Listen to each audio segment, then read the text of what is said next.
Hey guys, welcome back. In this video, we're going to be working with Leetcode problem number 12, in which we're going to convert an integer to a Roman numeral. And without further ado, let's get right into it. So looking at the description, we can see it says Roman numerals are represented by 7 different symbols. There's a symbol and the values here. 2 is written as 2 i's in Roman numeral, just as 2 ones added together. 12 is written as xii, which is x plus ii. 27 is written as xxvii, which is xx plus v plus ii. And so there are a few exceptions essentially within Roman numerals, and what they are is if we have IV, that represents 4 instead of 5. So since the bigger numbers, the bigger Roman numeral is coming after the smaller one, we just subtract. So in this case, we did 5 minus 1, we got 4. If we have IX, that represents 9. If we have XL, we would do 50 minus 10, which is 40. XC is 90. CD is 500, or sorry, it's 400, and CM is 900. So those are the different Roman numerals that we're working with. And essentially what we want to do is if we're given a number such as 3, 4, 58, 1994, we want to convert that into a Roman numeral. We want to return a Roman numeral that represents that numerical value. And so I want to do something a little different. I have this OneNote pulled up, and what I'm going to do before we start coding, I'm going to kind of map out the problem and get an idea of what we need to code before we do the actual coding. So when we're looking at this problem, the first thing we want to think about is how exactly would we go about the problem, or what are the different steps? So if we look at the number 3, we know that 3 is definitely less than 5, so 5 can't be a Roman numeral within this. And the next smallest Roman numeral is 1. And we know that 1 goes into 3 times. So we're going to have 3 i's. Remember, an I equals 1. And so that's how we know that I is equal to 3. If we look at something like 9, we have 9. If I can start drawing with it, we have 9. We know that we can't put 10 in there, so we can't put the x, but we know that if we put ix, that's equal to exactly 9. And so that's just going to be ix. And that's actually one of the special cases we see here. We have I can be placed before x, which is 10, and so that creates 9. So let's do 10 minus 1, which is equal to 9. So that's why we can get ix over here. If we look at something like 58, we're looking at 58. The first thing we want to do is we want to see what's the biggest number we can remove from 58 that's within the Roman numeral. And the first number we can think of is 50, right? And so 50 is represented by, as we can see here, is represented by L. And so what we're going to do, we know the first letter in our Roman numeral is going to be the L. And now, once we have this 50, we can just subtract it from our number. So 58 minus 50, we have 8 left. Now what we want to do, we want to think again. What is the biggest number that we can divide out that's within the Roman numerals? The biggest number that I can think of is V, which is equal to 5, right? So if we subtract out the 5, which remember is represented by the V, we're going to get that's equal to 3. So at this point, we have the L, we have the V, and now we're left with 3. Since we subtracted out 50, subtracted out the 5, and like we saw over here, 3 can be represented by 3 i's. And so that's going to be equal to I. And so we're just going to add that on to our final Roman numeral. And so at the end, we get that 58 is equal to LVIII. And so notice the steps that we did was we looked at the number we had, we tried to find the biggest number that we can divide or that we can subtract from that's within the Roman numerals. We subtracted, added that to our final string that we were adding on to, and then we did the subtraction as necessary. And so we had 58, we saw 50 was the biggest number we could subtract, added L to our Roman numeral, and then subtracted 50 so that we were left with 8. We did the same thing, got 5, added a V, subtracted 5, got 3. Same thing when we got 3 more i's, and at that point, we did 3 minus 3, which is 0, and so we know that's the end of our Roman numeral. And so the last example I want to go over is the last one to have in example 5, which is 1994. So if we have 1994, Now, the first step is to look at the biggest number we can subtract. The first number that comes to mind is 1000, right? 1000 is represented by, let's see, 1000 represented by m. So that means in a Roman numeral, we're going to add an m. And then we do 1994 minus 1000, we get 994. Now the second biggest, so now the biggest number we can subtract is, remember, 900, because 900 is represented by, if we look over here, 900 is represented by C followed by an M, since we do 1000 minus 100. And so that's going to be CM. I believe so, right? CM, yes. 1000 minus 100, we get CM. And so that means we're going to add another CM at the end of our Roman numerals, and we're going to subtract 900 again. Sorry, that didn't line up, but 994 minus 900 is going to be 94. And now, for the third time, we're gonna see what we can subtract out. We know we can subtract out a 90, right?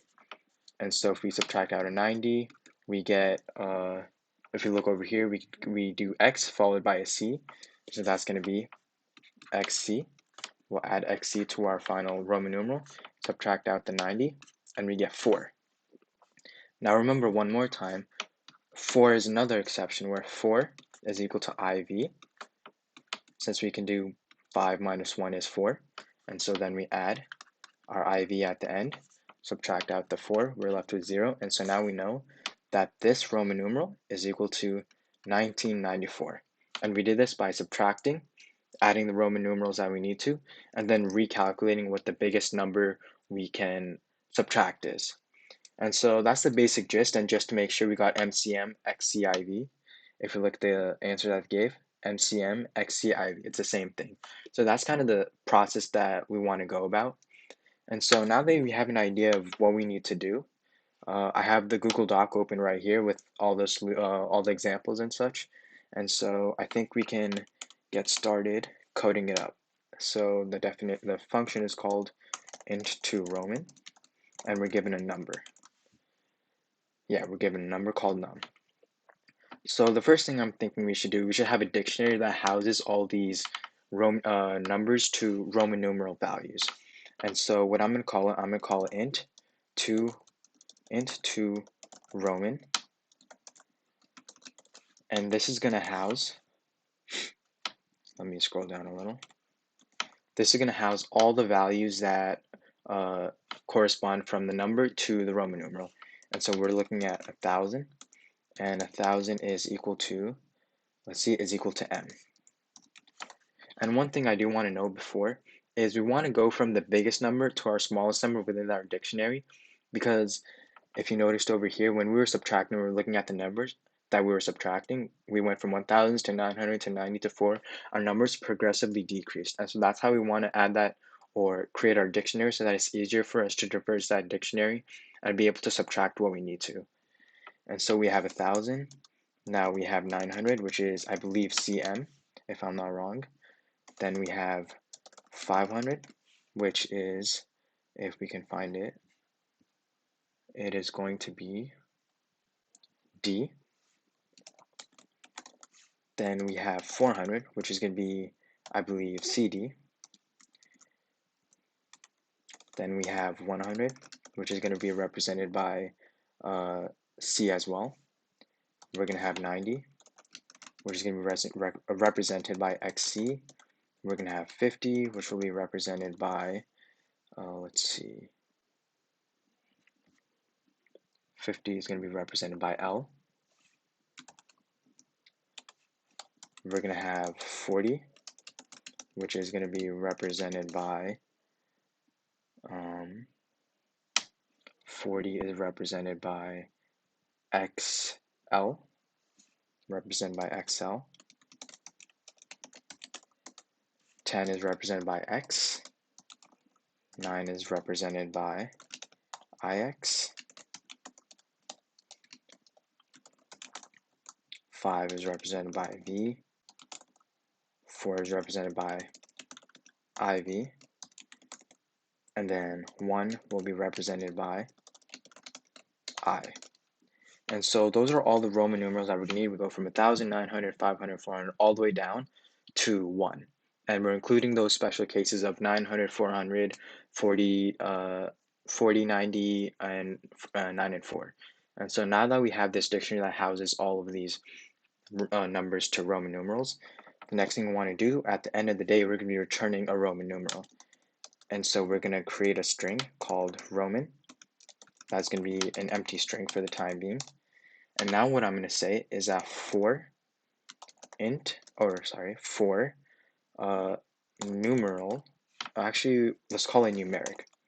For numeric in int to Roman dot keys. So what this is going to do, this is going to loop through all the numbers that are the keys. That's 1,000, 900, 500, all the way down to 1. And what we want to do, we want to keep subtracting off the biggest value that we can subtract. And so what we're going to say is while num divided by numeric is greater than 0, we're going to subtract off the numeric. And then we're going to add to our Roman the int to Roman and that numeric that we were subtracting off. So what's happening over here is that first we want to see if we can actually subtract off the value that we're on. And so what that means is that if we looked over here, we subtracted off 1,000, we subtracted off 900. And so what we want to see is if we do 1994 divided by 1,000 in Python, if you have two division signs, that's going to return a whole number, which is going to be 1.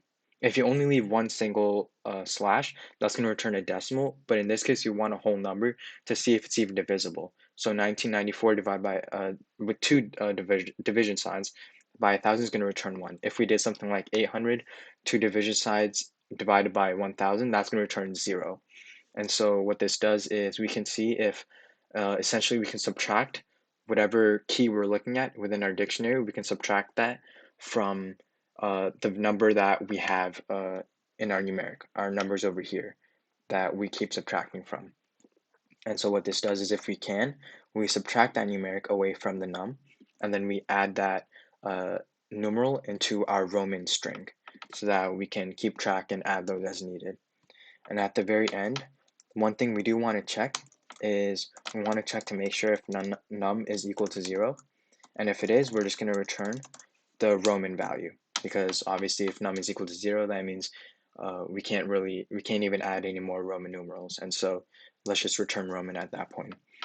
And at the very end, just for safe measure, we'll return Roman just to make sure that we return Roman at the very end. But that should be all for our int to Roman function. We housed a dictionary with all the values. We looped through all the numerical values, subtracted as much as we could, and added to our final Roman numeral as much as we needed to. And at the very end, we returned whatever Roman numeral we had at the end. So I think this should be good. I'm gonna go ahead and copy the code into the Leetcode editor, and hopefully it should be a quick process.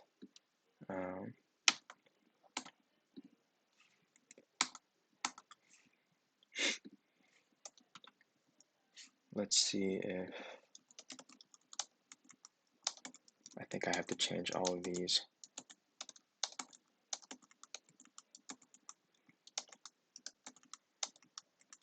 This is probably going to be the longest part of copying everything over, fixing these apostrophes.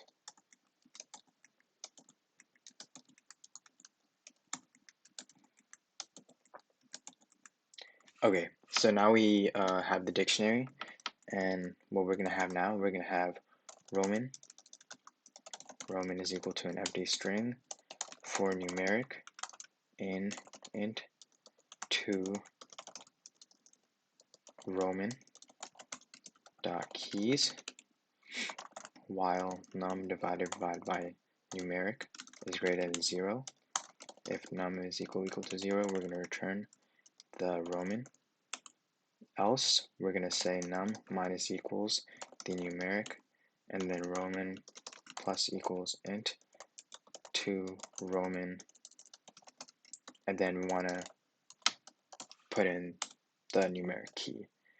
And at the very end, we're just going to return our Roman. So just to make sure that is everything we had, and it is. So we have our console here with a couple test cases. I'm going to add some of these test cases that Leetcode gave us from before, and I'm going to run the code, and hopefully that should pass all of the test cases. So it does, and so that's good news. And what I'm going to do, I'm going to now submit, and hopefully it'll pass all of the tests that Leetcode has on their part as well. So it did. And so this is how we can code up our int Roman function for Leetcode problem number 12. Hopefully this helps you guys, and see you guys in the next one. All right, later.